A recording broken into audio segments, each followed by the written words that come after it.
ظہور کی جتنی علامات لکھی ہوئی ہیں، یہ ہوگا یہ ہوگا یہ ہوگا یہ ہوگا یہ ہوگا، اتنی واضح نشانیاں لکھی ہوئی، اتنی واضح نشانیاں لکھی ہوئی کہ جمادی ثانی کے نصف سے بارشیں شروع ہوں گی اور رجب کے نصف تک آئیں گی۔ اتنی بارشیں ہوں گی، اتنی بارشیں ہوں گی، اتنی بارشیں ہوں گی کہ قبروں میں ہڈیوں کے اوپر گوشت آنا شروع ہو جائے گا۔ واضح نشانیاں۔ پھر رجب کے بعد پھر وہ ایک ایسا رمضان آئے گا کہ اس رمضان کے اندر واضح نشانی فرامین ہے، جتنی بھی غیبت کی کتابیں اٹھا کے، جتنی غیبت کی کتابیں اٹھا کے دیکھو کہ وہ رمضان ایسا ہوگا کہ اس رمضان میں پہلے چاند گرہن ہوگا، پھر سورج گرہن ہوگا۔ مولا فرماتے کہ اس رمضان میں جب شب قدر کے اعمال کر لو تو اعمال کرنے کے بعد اپنے گھروں کی کھڑکیاں بند کر لینا اور شیشے کے قریب نہ رہنا۔ ایک زوردار دھماکہ ہوگا، زمین لرز جائے گی۔ آج کے دور کی یہ عالمی جنگوں کی پیشن گوئی ہے، عالمی جنگیں شروع ہو جائیں گی۔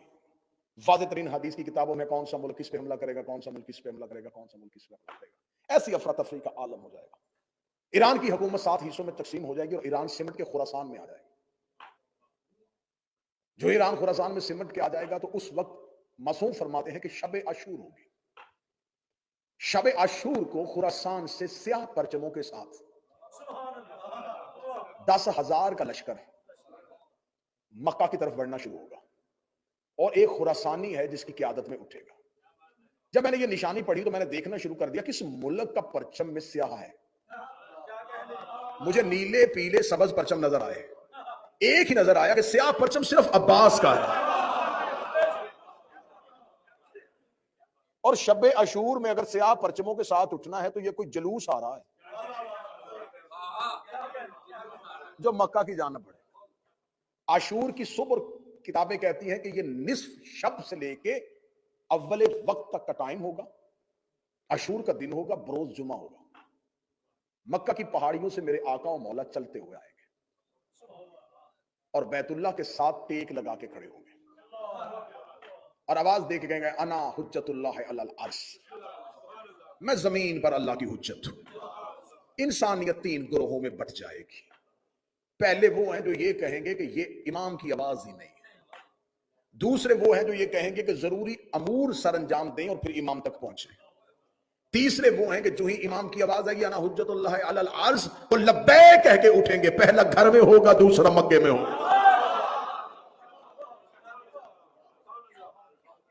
وہ امام تک پہنچ جائیں گے۔ 10,000 کا لشکر خراسان کی طرف سے آئے گا اور امام کے پیچھے 4 نبی چل رہے ہوں گے، الیاس و خضر، ادریس و عیسیٰ، یہ امام کے ساتھ ہوں گے۔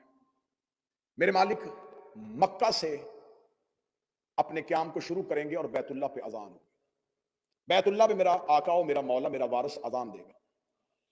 حضرت عیسیٰ زمین پہ اتر آئیں گے۔ حضرت عیسیٰ کا زمین پہ اترنا، خدا نے عیسیٰ کو زندہ اس لیے رکھا ہے کہ زمین پہ اکثریت پہ عیسائیوں کی حکومت ہوگی، پوری زمین کے اکثریتی حصے پہ عیسائیوں کی حکومت ہوگی۔ جناب عیسیٰ جب زمین پہ آ کے کہیں گے کہ میں خدا کا بیٹا نہیں، یہ میرا امام ہے، عیسائی ایک لمحے میں اپنا عقیدہ بدلیں گے اور مہدی کے قدموں میں اپنا سر رکھ دیں گے، شک نہیں کریں گے، سوال نہیں کریں گے، پوچھیں گے نہیں۔ کل کی مجلس میں اگر وضاحت ہو سکی تو میں پوری نشانیوں کے ساتھ ایک ایک تاریخی اعتبار کے ساتھ کہ کون کون سا ملک، اور انشاءاللہ کل دن میں ٹھیک 2:30 بجے میں ممبر پہ آؤں گا اور آپ کے سامنے یہ نماز عشق ادا کی جائے گی۔ میرے آقا مولا مکہ سے چلنا شروع ہو گئے، لشکر امام کے ساتھ ملنا شروع ہو جائے گا۔ وقت کا امام خانہ کعبہ کو گرائے گا۔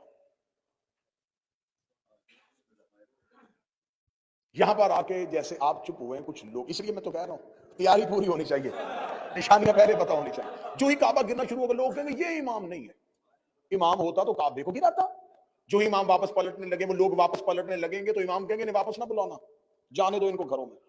انہوں نے امام کے ہوتے ہوئے اینٹوں کے گھر کو عزت دی۔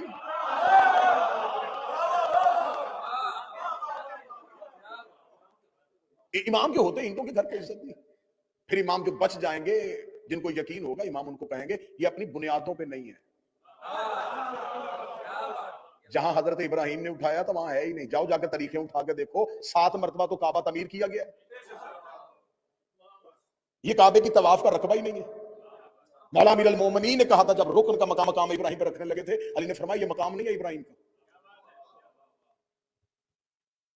آپ یہ جا کے کتابوں سے پڑھنا کہ کب کب آخری بار کعبہ جو ہے اس کو کب تعمیر کیا گیا. امام کعبے کو اس کی بنیادوں پہ رکھیں گے جہاں پہ ابراہیم نے رکھی تھی.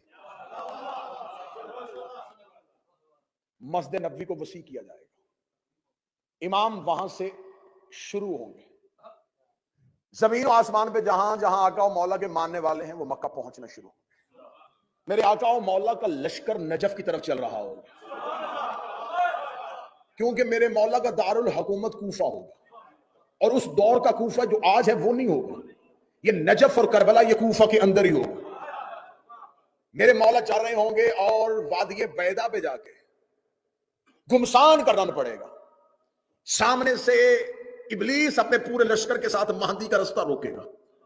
امام بڑھ رہے ہوں گے اور وادی بیدا کے قریب امام پہنچ چکے ہوں گے. گھمسان کا رن ہوگا. امام کے ساتھ 4 انبیاء ہوں گے. امام کے ساتھ 313 صحاب ہوں گے. امام کے ساتھ 10,000 کا لشکر خراسان سے آئے گا. 12,000 کا یمن سے آئے گا. لاکھوں کا ہجوم امام کے ساتھ ہوگا. وادی بیدا میں دوپہر کے وقت جنگ شروع ہوگی اور رات چھانے کے قریب ہو جائے گی. ایسے تلواروں کے ساتھ تلواریں اور شعلے آسمان کی طرف جا رہے ہوں گے. یہ ابلیس پہنچے گا. ابلیس پہنچ کے امام کا رستہ روکے گا. ادھر سے سفیانی کا خروج ہو جائے گا. یمانی کا خروج ہو جائے گا.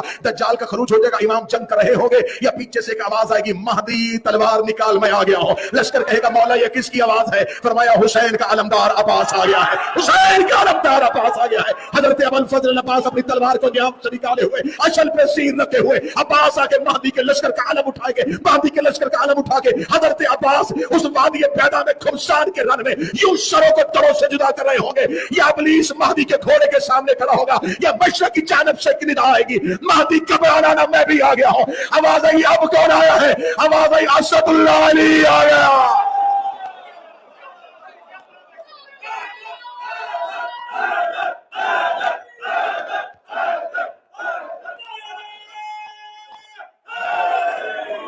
کربلا سے ایک لشکر لے کے حسین اٹھے گا 72 تلواروں کو علم کیے ہوئے. ہزاروں کا لشکر کریم کربلا کے پیچھے. اب میں یہاں تک آخری جملہ کہوں گا اور یہیں آقا فضائل رکے گا. ہر مظلوم اپنے ظالم سے بدلہ لے گا. ہر مقتول اپنے قاتل سے بدلہ لے گا. میرا آقا میرا مولا میرا صاحب الرسول سب سے پہلی بیعت جبریل آ کے میرے مولا کے ہاتھ پہ کرے گا. کل کا دن یہاں پر ہو جتنے حوالے لینا چاہنا لے لینا لیکن شک نہ کرنا تمہیں حسین کا واسطہ. جبرائیل نے آدم سے لے کے 11ویں تک کسی کے ہاتھ میں بیعت نہیں کی. یہ شاگرد ہے علی کا بیعت نہیں کی ہے. یہ بیعت صرف مہدی کے ہاتھ میں کرے.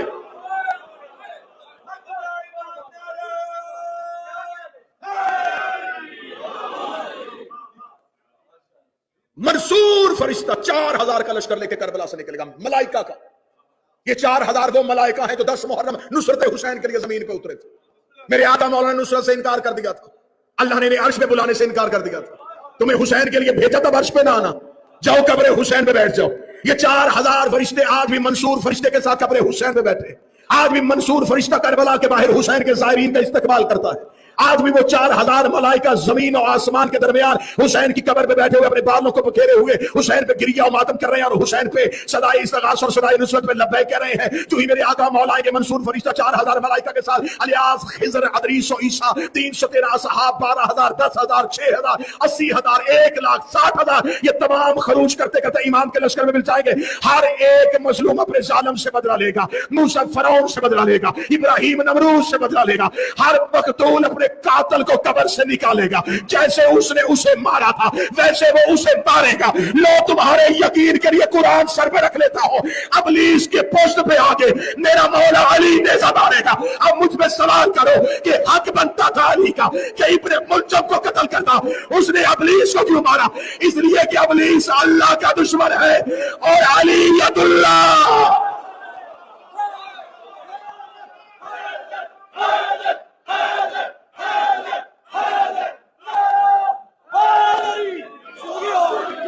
اللہ کے دشمن سے بدلا.